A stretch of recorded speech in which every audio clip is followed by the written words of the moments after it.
Well, hello class, and welcome to PPSY555, Career Development Theories and Techniques.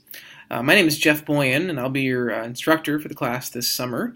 And I'm really looking forward to learning with you, from you, together, being able to impart some wisdom and information, knowledge, and so forth as we take this class over the next 8 weeks. So hopefully you've received my couple of emails that I've sent out. I think I sent one yesterday and then a couple of announcements. Sorry about that. I put Sakai, and one of you generously emailed and said, did you mean Canvas? Because we're no longer in Sakai, remember? And I said, oh, yeah, I'm just a creature of habit. I'm used to typing Sakai, but of course I meant Canvas. So hopefully you received my follow-up email. So hopefully you've been in Canvas. You've gone to canvas.apu.edu to check things out, to check out the syllabus, as I said earlier, to read about the class, the expectations, and so forth. So what I want to do in this video today is just kind of give you a visual. I think it's helpful for you to see me, for you to hear me, to know that I'm this real, live human being that exists, and I'm not just this bot typing on the other end of the computer screen, but I'm actually reading your content, responding to your comments, and so forth. And so as you read the things back that I have typed and written, you can perhaps even hear my voice and visualize my face as an instructor that is there in person with you. Online education is an interesting animal. It's become more and more prevalent in our educational landscape these days. When I first started teaching this class, spring, I guess it was, of actually first started teaching online, fall of 2012, online education was not nearly as prolific as it is these days. So pretty much any institution you go to has some form of online education that exists. So it's not that foreign any longer, but when I first started it was. And so hopefully you've maybe taken an online class before, or maybe you've done some trainings at work or what have you online. But hopefully this is not too unfamiliar to you. Canvas is new, and Canvas, let me just say this right now, is significantly better, way better, than Sakai ever was, and ever will be, ever even could be. Canvas is a superior, wonderful online learning management tool. Okay, so I hope that you already in your time using Canvas have found it to be something that is valuable as far as how it's enhanced in these 2 days of class, your learning experience. Okay, so what I want to do, I want to briefly go over a couple things. You can read through all the, the fine print, the details of our class. You can look through the course description, student learning outcomes, the objectives, the assignments, and so forth. There's a notice in there about communication. So it's in the course itself and in the syllabus. So typically, you can expect a response within 24 to 48 hours.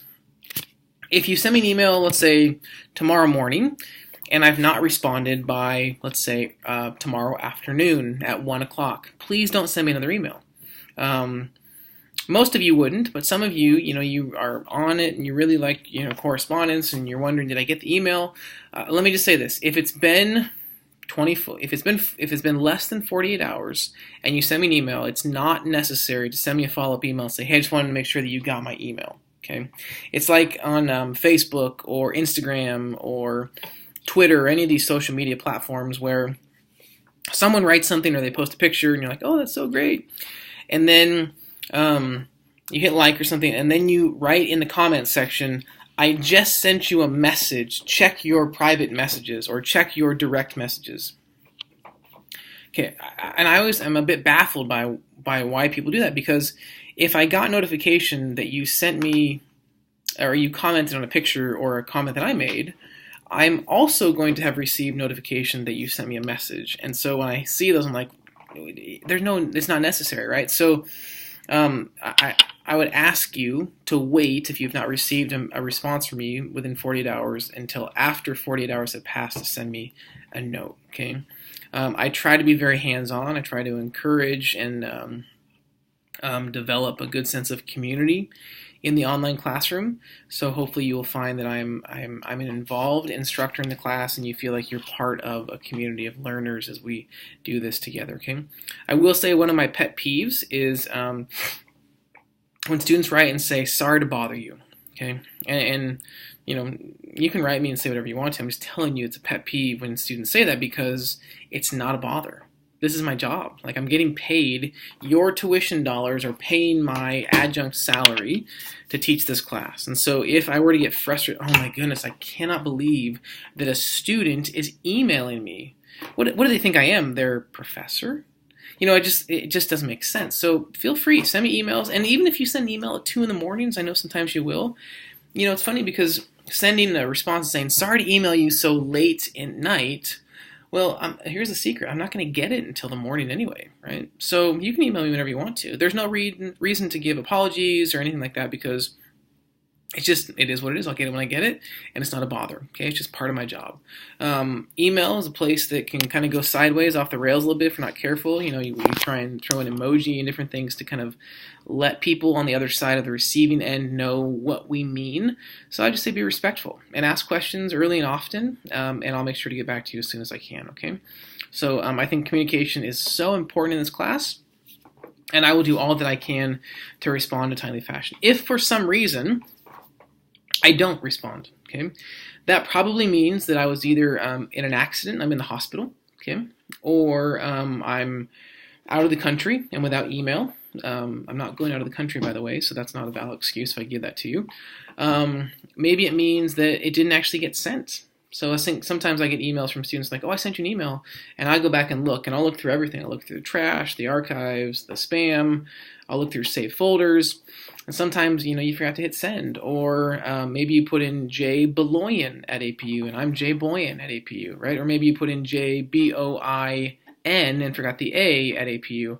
So you may have sent it, but just because you sent it doesn't mean I got it, okay? So, and if for some reason you did send it within, a certain time, and I didn't get back to you until 48 hours, send a follow-up. Say, hey, I just wanted to check in. Because there's usually, if not always, a good reason for why I haven't responded within a very short time frame, okay? So that's all I'll say on communication. There are 3 required textbooks in this class. You probably, hopefully, have seen them by now in the syllabus. The first one is Career Counseling and Development in a Global Economy. Okay, must be the second edition. The content is very different between the first and second edition. The second one is Treatment Planning and Career Counseling. Okay, so get that used all you want. And then the third one is Well-Being, the 5 Essential Elements by Rath and Harder. And this text must be new, okay?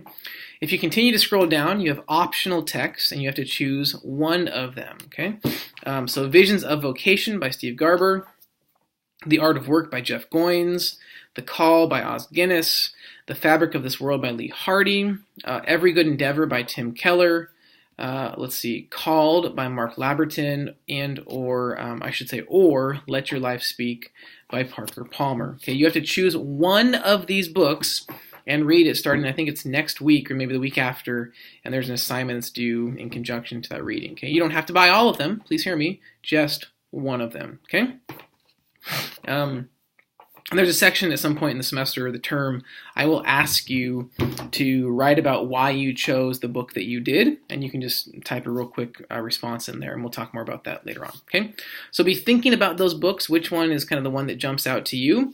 My encouragement would be it's worth getting all of them, but of course for this class you don't have to, all right? There's some suggested texts. There's motivational career counseling and coaching. Some have argued or said that career counseling is more or the most akin to CBT as far as traditional clinical psychology therapeutic practice. So you may find some connections there. And then a book that I actually pull some case study information from, Career Theory and Practice by Swanson and Fuhad is another great book that you may want to at some point check out.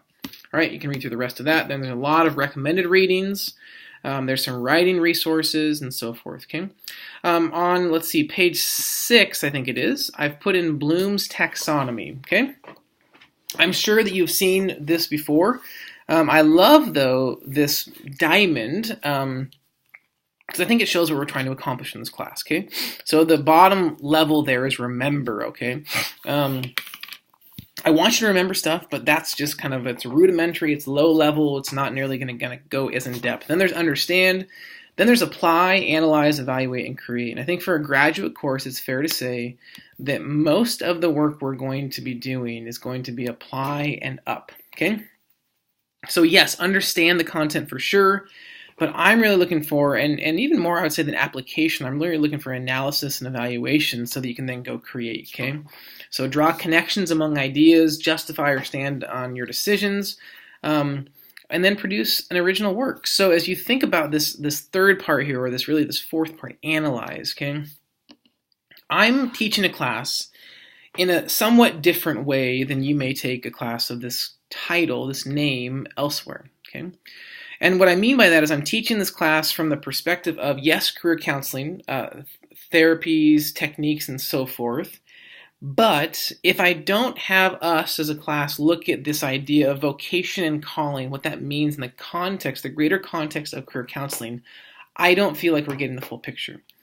Similarly, when I teach vocation, as I do for the Leadership Master's program, if I don't teach about career development, then I don't feel like we're getting the full picture of vocation within the greater context of career development and so forth, okay? So I'm going to have us look at both, and what I'm asking you to then do is to draw connections amongst these ideas to see why is it that vocation and calling matter so much to career development and vice versa, okay? So hopefully that makes sense. This first week, we've got a couple things we need to do. You will read Well-Being in its entirety. Okay, so I know some of you emailed me and said the books are coming late. You have until next week, the middle of next week, to get your assignments in. I can't give you more time than that, or else you get behind, and it's a bad situation, okay? So take the assessment first. Remember, it has to be purchased new. Take the assessment first, then read the book, okay? And you'll upload your actual assessment results and your typed response paper. Okay. In addition to that, you'll be reading Chapter 1 from Anderson and Vandehee and Chapters 1 and 2 from Liptak. Okay. Anderson, Vandehee, 12 to 20 pages maybe per chapter, very straightforward, easy to read, really actually enjoyable. I think that the Anderson and Vandehee text, although it's a little bit of an older book now, I'm surprised they haven't released a third edition. I did a lot of hunting for a good book for this class, and I can tell you, without a shadow of doubt, I've used other books. This is, in my opinion, the best book for this course, okay? So I've been very intentional in choosing that book. Liptak is a very short book, and it's great content. It's very applicable, and it's very practical, okay? So these chapters are, again, very short to read.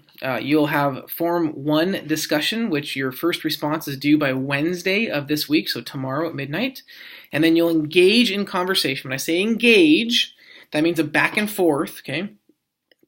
Back and forth with your classmates, at least 2 of them, before Sunday at midnight, okay? So if you write a response, then someone has to come and respond to your response, okay? If you write back, that does not count as a second entry, okay? You're going to respond to other people's initial posts, okay? And that's going to take place between basically Thursday morning at midnight, so 12:01 midnight, and on until Sunday at 11:59 and 59 seconds, okay? And this is where you kind of have that classroom engagement that you'd have here in the face-to-face classroom. The 3-2-1 response for Liptak and eventually the case studies, you do not need to engage in discussion with your classmates. That is for you to write about, and I'll talk more about that later this week, but that is for you to give response to and for me to read and give grades according to what you've written, okay? Please hear me. Only engage in discussion with your classmates on the forum discussions, okay?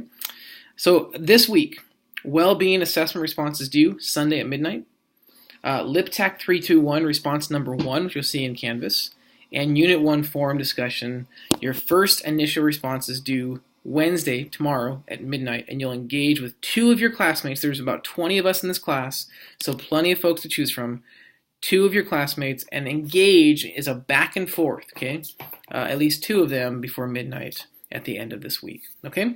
I will talk much more about the end of the semester, or the rest of the semester here in the coming days and weeks, but just know as you think about what's kind of happening right now in this term, in this week, that's it, okay? So just focus on week 1. If you need to spend some time thinking about how do you respond to the discussion groups, if you don't get it in by Wednesday of this week, that's fine, okay? But just know that in following weeks, you have to respond by Wednesday at midnight to get the partial credit, and then you engage with 2 of your classmates before Sunday at midnight, okay? Any questions? Call me. If you're on campus, come by the office, email me. I am so excited to learn with you, and I look forward to seeing you online this term.